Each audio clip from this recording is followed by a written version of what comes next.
Hello all, welcome to this video in which we are going to discuss about the seawater membrane distillation desalination for potable water provision. So now diving into the introduction, water scarcity is growing global issue and many countries are turning desalination as a solution. And then desalination is a process of removing salt and other minerals from seawater, making it suitable for human consumption. So there are several methods of the desalination, including reverse osmosis, electrodialysis, and distillation. Seawater membrane distillation is a type of distillation that is becoming increasingly popular due to its efficiency and effectiveness. Now, seawater membrane distillation works by heating seawater until it vaporizes, then passing the vapor through a membrane that allows water vapor to pass through, but not salt and other impurities. The purified water is then condensed and collected for use as potable water.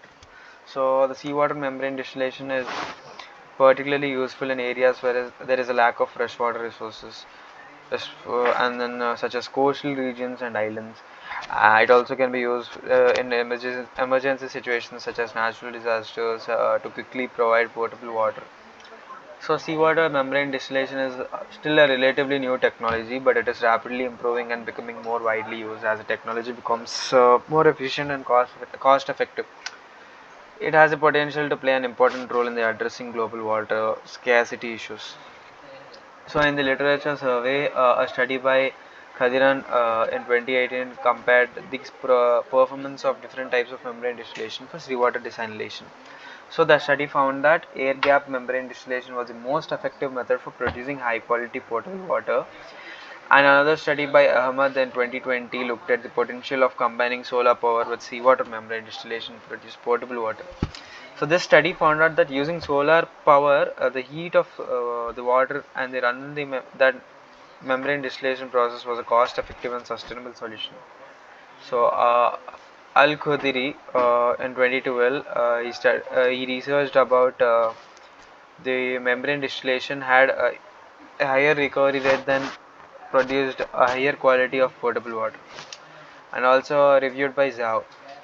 In a study by Lee et al. In 2020, researchers looked at potential of using waste heat from power plants to run membrane distillation process for seawater desalination.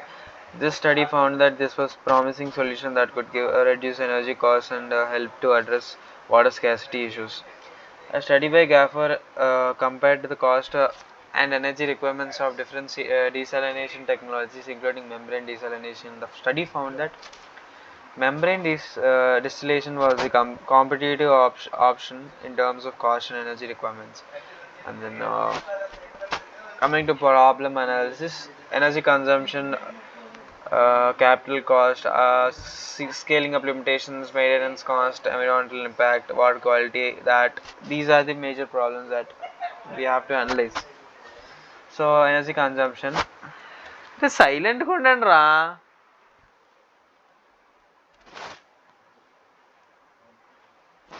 So seawater membrane distillation desalination requires a significant amount of energy to operate. The capital cost of building and operating seawater membrane distillation desalination plant can be high, which can limit its deployment, particularly in low-income areas. The high costs are mainly attributed to the need of specialized equipment and materials for process, and then scaling up limitations, maintenance cost, as you know, environmental impact and water quality. Seawater membrane distillation desalination produce potable water. The quality of water can still be a concern. The process does not remove all contaminants from seawater, and then it results water may require further more treatment to meet drinking water standards. So the proposed solution for this would be membrane optimization, heat recovery, solar energy integration, modular systems, hybrid systems, and research and development. So membrane optimization, improving the efficiency and durability of membranes used in seawater membrane distillation is an important solution for increasing the viability of this technology.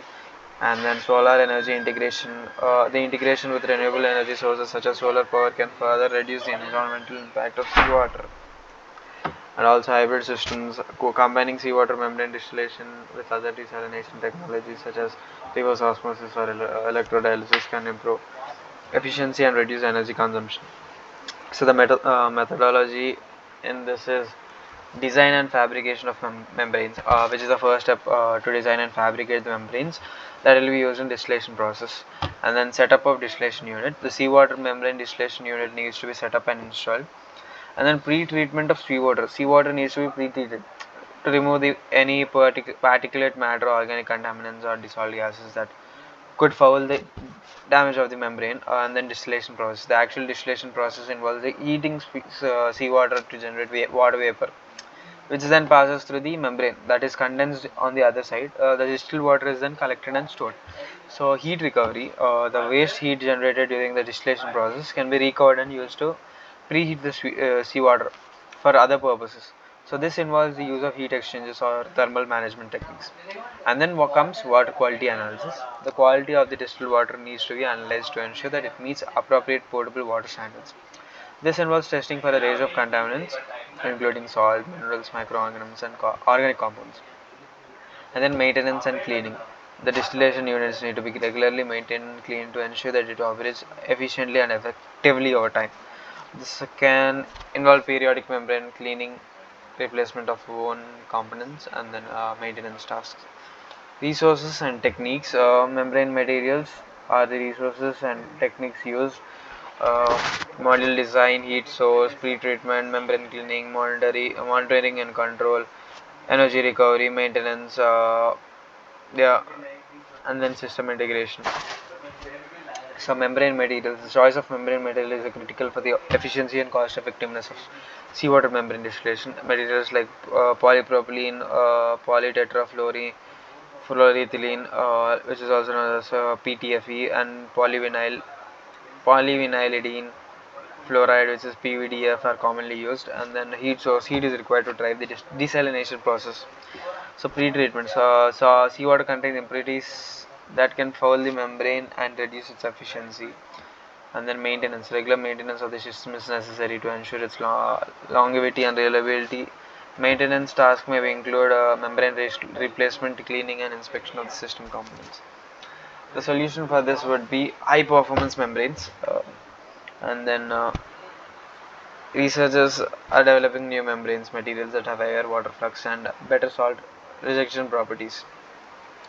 So modular designs for seawater membrane distillation systems are becoming more popular these days. So these designs allow for easy scalability and flexibility, which can reduce the capital and operational cost of desalination. And then renewable energy sources. The use of renewable energy sources like solar, wind, and geothermal energy can reduce the carbon footprint by operational costs of seawater membrane distillation. And then advanced pre-treatment, anti-fouling coatings, advanced monitoring and control, waste heat recovery, collaboration, and knowledge sharing are the other solutions you may check out. So the validation, experimental testing, that is laboratory scaling and pilot scale experiments can be conducted to evaluate the performance of the seawater membrane distillation system. And coming to the field testing, full scale field testing of seawater membrane distillation systems can be performed to validate the performance of the system under real world conditions. So these tests can include monitoring the quality of the feed water, product water, and then the energy consumption of the system. So comparative analysis, techno-economic analysis, life cycle assessment, user acceptance are the other validation points we must notice. And then in conclusion, seawater membrane distillation (SMD) is a promising technology for desalination of seawater to produce potable water. The process involves the use of semi-permeable membrane that allows only water vapor to pass through while rejecting salts and impurities. Heat is applied to the seawater to create a vapor that is condensed on the other side of the membrane, producing pure water. One of the main advantages of SMD is that it operates at low temperatures and pressures, which makes it energy efficient compared to the other desalination methods. SMD also has the potential to operate it using renewable energy sources such as solar or wind power, which further reduces its environmental impact. So these are the references in which we made our PPT. With thanks to Al Kharoglika for Khayat Siddiq Singer Zhao, and thank you very much for watching this video.